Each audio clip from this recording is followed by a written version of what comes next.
तो guys welcome back to my channel. तो इस पर्टिकुलर ड्रामा पे बार-बार स्ट्राइक आ रहा है, जिसकी वजह से हम कोई भी फुटेज या इसके क्लिप्स को यूज़ नहीं कर सकते। तो बिना क्लिप्स को यूज़ किए आज मैं आपको बस स्टोरी को बताने वाली हूँ एपिसोड 6 की। ये एक ऑडियो फाइल जैसी वीडियो है, तो आप इसे बस सुन लें। स्टार्टिंग करते हैं तो इसकी स्टार्टिंग में हमें दिखाया जाता है कि बेक सियोन कोई सपना देख रहा होता है, जिसमें उसे बचपन का सीन दिखाया जाता है जब उसे कोई पानी में डुबा के मार रहा होता है। उतने में ही उसकी आँख खुल जाती है और उसका हाथ बहुत ही ज़्यादा दर्द कर रहा होता है। वो अपना हाथ उठा कर देखता है तो देखता है कि उसके बगल में ही हिजू सोई हुई होती है। वो हिजू को जैसे ही देखता है, हिजू भी जाग जाती है। दोनों बहुत ही ज़्यादा ऑकवर्ड होकर उठ के बैठ जाते हैं। इधर जब वो शावर ले रहा था तो सियोन सोच रहा था कल रात को क्या हुआ, उसे कुछ भी याद नहीं आ रहा होता। वो जब रूम में जाता है देखता है उसका फ़ोन का चार्ज खत्म है। वो फ़ोन का चार्ज लगा के फिर बाहर जाता है। हिजू उसे ब्रेकफास्ट करने के लिए बोलती है। वो ब्रेकफास्ट करने के लिए बैठ जाता है, लेकिन दोनों के बीच में अजीब सा ऑकवर्ड सा सिचुएशन था। तभी सियोन उस सिचुएशन को ख़त्म करने के लिए पूछता है कल रात को क्या हुआ था। तो हिजू कुछ भी नहीं बोलती है। वो बोलती है कि क्या मैं तुम्हें बता दूँ क्या सच सच सब कुछ। तो सियोन बोलता है हाँ मुझे बताओ क्या सच सच सब कुछ सच सच बताना। हिजू कुछ नहीं बोलते, मुस्कुरा रहे थे। उसका फ़ोन बजने लगता है। वो देखता है उसका सेक्रेटरी फ़ोन करके बोलता है आपने अभी तक नहीं देखा, मैंने जो रिपोर्ट आपको भेजी थी जिसमें लिखा था कि दोनों वॉइस मैसेजेस 99% सेम है।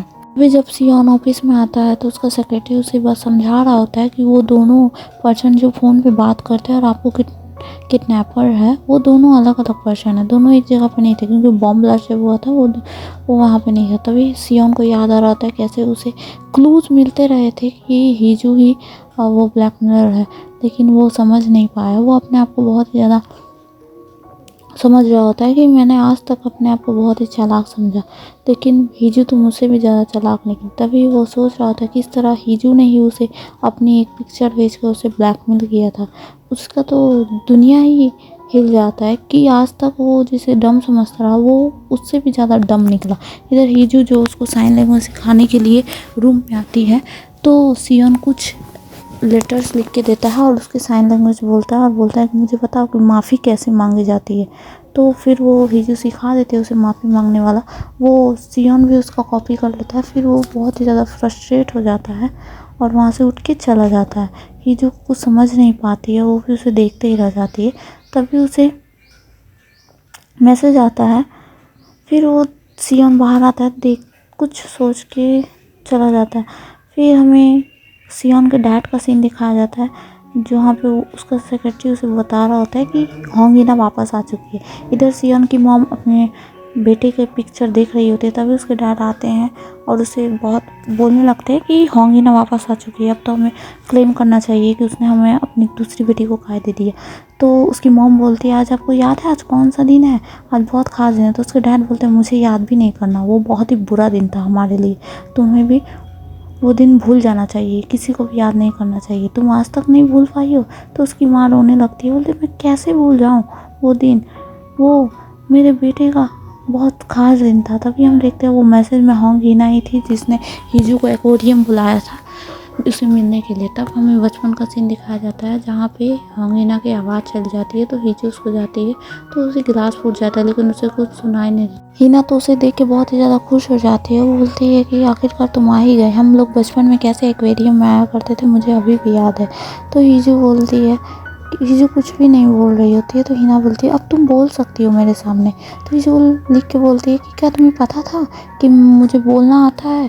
तो हिना बोलती है हाँ मुझे सब कुछ पता था, लेकिन मैं नहीं चाहती थी कि मैं ये अपने बहरेपन का ज़िंदगी पे बोझ अकेले झेलूँ, इसलिए मैं तुम्हें भी उसी बोझ के तले दबा के रखना चाहती हूँ। जिस पे हिजू बहुत ज़्यादा गुस्सा हो जाती है और वहाँ से बोल के चली जाती है कि मुझे ये सब नहीं पसंद, मुझे तुम भी पसंद नहीं। फिर हिना उसे मैसेज करके बता रही होती है तुम्हें नहीं जानता सियोन के बारे में एक बहुत ही सीक्रेट बात है जो मुझे बताना चाहती हूँ तुम्हें।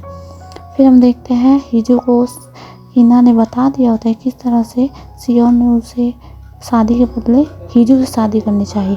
अब सियोन को दिखाया जाता है जो अपनी रूम में उसी मोबाइल को ढूंढ रहा होता है जो किडनैपर का होता है। उसे उस पर्स में याद आता है, लेकिन उस पर्स में नहीं रहता है।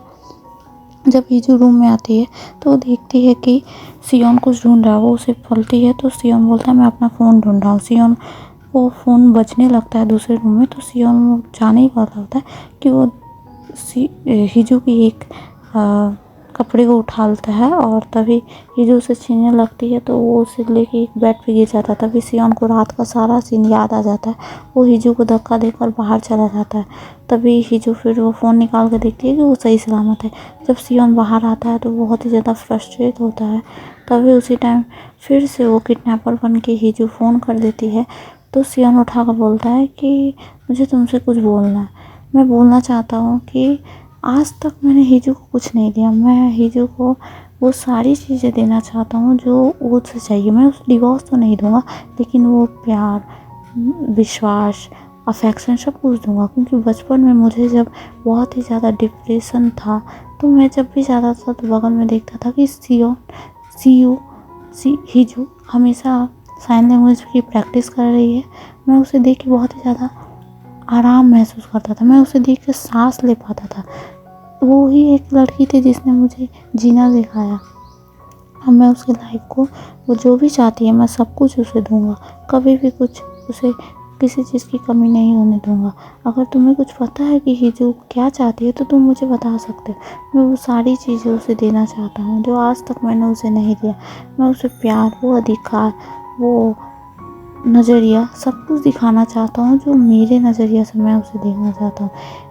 ये सब सुन के तो हीजू बहुत ही ज़्यादा इमोशनल हो जाती है। उसे लगता है कि सियोन वो सारी बातें बहुत अपने दिल से कह रहा होता है। वो इमोशनल होकर फ़ोन रख देती है। इधर सियोन दिखाया जाता है जो भी आकाश को देख रहा होता है। तभी हम देखते हैं कि हीजू की मॉम स्कर्ट पहन के आती है तो सियोन की मॉम बोलती है तुम्हें छोटा दिखने के लिए स्कर्ट पहनने की ज़रूरत नहीं, तुम्हारी उम्र तो ऐसे भी पता चल जाती है। तो ये चारों गोल्फ खेलने के लिए आए होते हैं।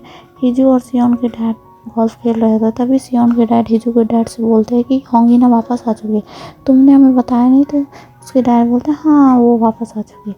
फिर हमें दिखाया जाता है सारे टीम मेंबर्स ट्रिप पे निकले होते हैं। तभी उन्हें एक फूड ट्रक में दिखाई देता है जो बहुत ही ज़्यादा सजावट होता है, उन्हें लवी डबी होता है।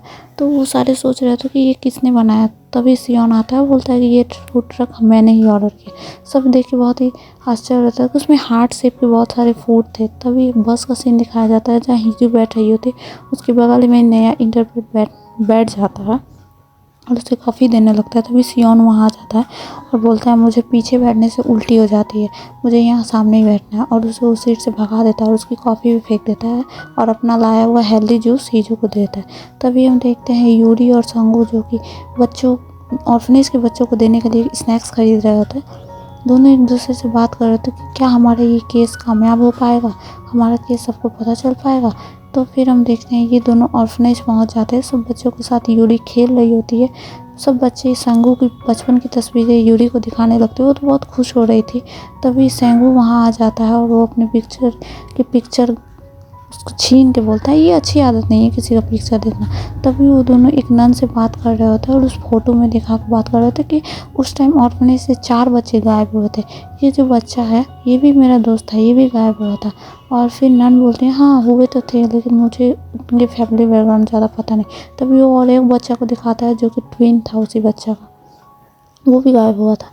इधर हम किलर को देखते हैं जिसको किसी का मैसेज आया था कि काम आज ही होगा। तभी हमें बस का सीन दिखाया जाता है जब सभी सो रहे होते हैं। हीजू भी सो जाती है। वो उसका सर गलती से सियोन के कंधे पे चल जाता है।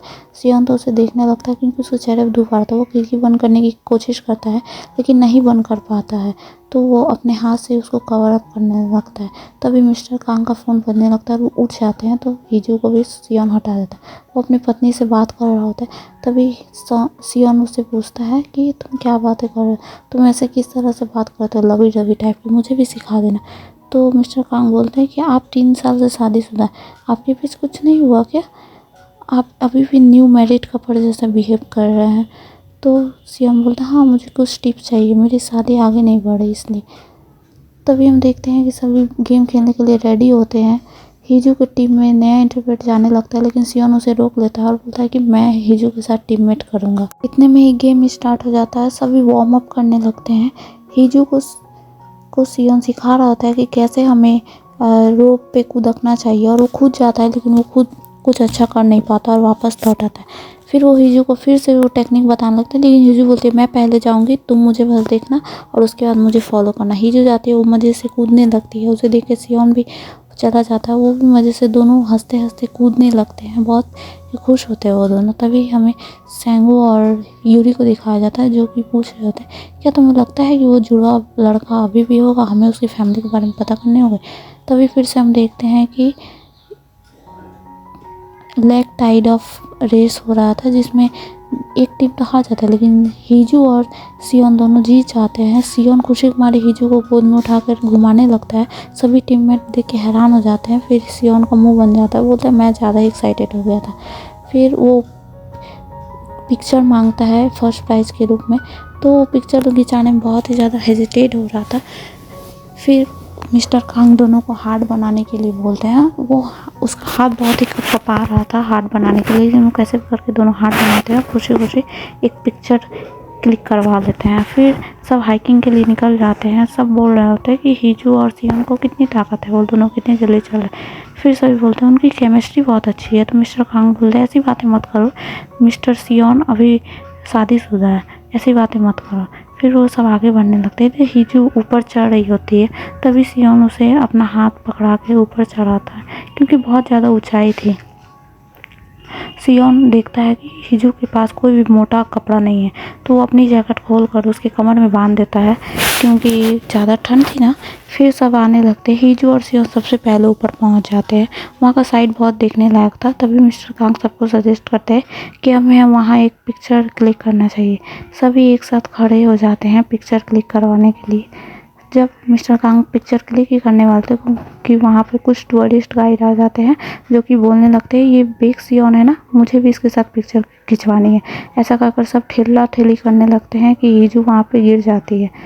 तभी सियोन बहुत ही ज़ोर से चिल्लाता है और रोने जैसा हो जाता है। वहाँ पे पुलिस को बुलाया जाता है, ड्रोन्स लगाए जाते हैं, लेकिन हीजू का पता नहीं चल रहा था। सियोन खुद जाके नीचे देख के आया था, फिर भी पता नहीं चल रहा था। सब बहुत ही ज़्यादा परेशान थे। सियोन का तो वो अपनी जैकेट देकर बोलता है कि हमें डॉग्स को इसकी स्मेल सुखानी चाहिए, क्योंकि हीजू के पास मेरी एक जैकेट थी। और खुद फ़ोन करने लगता है, लेकिन उसका फ़ोन स्विच ऑफ बताया जा रहा था। इधर ड्रोन्स घूम रहे थे, इधर हमें दिखाया जाता है हीजू जो कि नीचे पहाड़ी के नीचे पड़ी होती है, उसे बहुत ही ज़्यादा चोटें लगी होती है। उसकी जब आँखें खुलती है तो उसे याद आता है कि वो खुद नहीं गिरी थी, वहाँ से किसी आदमी ने उसे धक्का दिया था, और जिसके कारण वो नीचे गिर गई थी। वो अपने फ़ोन को देखती है तो उसका फ़ोन स्विच ऑफ था, पूरा टूट चुका था। फिर वो इधर उधर देखती है तो उसे कोई आशा की किरण नहीं दिखा रही थी जिससे वो बच पाए। तभी वो देखती है कि उसके बस एक ही रास्ता था, उसके पास एक किडनैपर का फ़ोन था। वो फ़ोन से पुलिस को और गार्ड्स को फ़ोन करने लगती है, लेकिन फ़ोन नहीं लग रहा था, क्योंकि उसे याद आया था वो फ़ोन स्पेशली इसी बेक सियोन को फ़ोन करने के लिए बनाया गया था। तो फिर उसके पास कोई रास्ता नहीं था। इधर बेक सियोन को दिखाया जाता है, जो उसको सभी टीममेट्स बोल रहे होते हैं कि अब मुझे कुछ पता नहीं चल रहा है, हमने बहुत नीचे जाके देखा लेकिन कुछ पता नहीं चल रहा है। तभी हीजू का फ़ोन आ जाता है, क्योंकि हीजू अब नहीं सह पा रही थी। वो बोल रही थी मैं अपनी आइडेंटिटी को बता भी नहीं सकती, लेकिन अब छुपा के कोई फ़ायदा नहीं, मैं मर जाऊंगी। इसलिए वो लास्ट में सियोन को ही कॉल कर देती है। सियोन को जब दिखाई देता है कि हीजू का फ़ोन है, वो तुरंत ही उठा लेता है और बोलने लगता है हीजू नहीं 406 बताओ, क्या तुम्हें पता है हीजू कहाँ है। तो सियोन को ये हीजू बोलती है कि तुमने जो कहा था ना कि उसकी लाश चाहिए तुम्हें, तो उसकी लाश मिल जाएगी, तुम्हें आके ले जा। तो सियोन बोलता है मुझे अभी उतना टाइम नहीं है कि मैं देख पाऊँ। अगर तुम्हारे कांटेक्ट हो रहा है हीजू से तो तुम बोल देना उसके बैग में वाटर बॉटल है पीने के लिए, अगर उसे प्यास लगे, और उसके जैकेट में फायर क्रैकर्स है, उसके बैग में फायर क्रैकर्स है, बहुत सारी फर्स्ट एड किट है, ये सारी चीज़ें उसे बता देना। उसे ठंड लगे तो बोलना कि आग जला ले, और हाँ चिंता मत करना क्योंकि मैं जल्दी उसे ढूंढने आ जाऊँगा। उसे बोलना कि मेरी राह देखते रहे, मेरी ज़िंदगी यहाँ पे बहुत सवाल है, मैं मरने के कगार पे हूँ, मुझे हीजू को नहीं खोना है। ऐसा कुछ बोलने लगता है और रोने लगता है। तभी वो देखता है कि हीजू ने फायर क्रैकर्स को एक्टिवेट कर दिया, जिससे उसे राह मिल गई है उस रास्ते को देखने। इतना कहकर वो दौड़ जाता है हीजू को बचाने के लिए। यहीं पे एपिसोड एंड हो जाता है। फिर हमें पोस्ट क्रेडिट सीन में दिखाया जाता है कि हीजू जब वो दोनों गिरे थे तो हीजू से पूछ रही होती तुम क्या फील करते हो हीजू के बारे में बता। तो सियोन उसे बोल देता है कि मैं हीजू को लाइक करता हूँ। इतना सुन के हीजू खुशी खुशी उसके सीने पर सर रख के सो जाती है। इतने में ये एपिसोड रहने। Thank you for watching.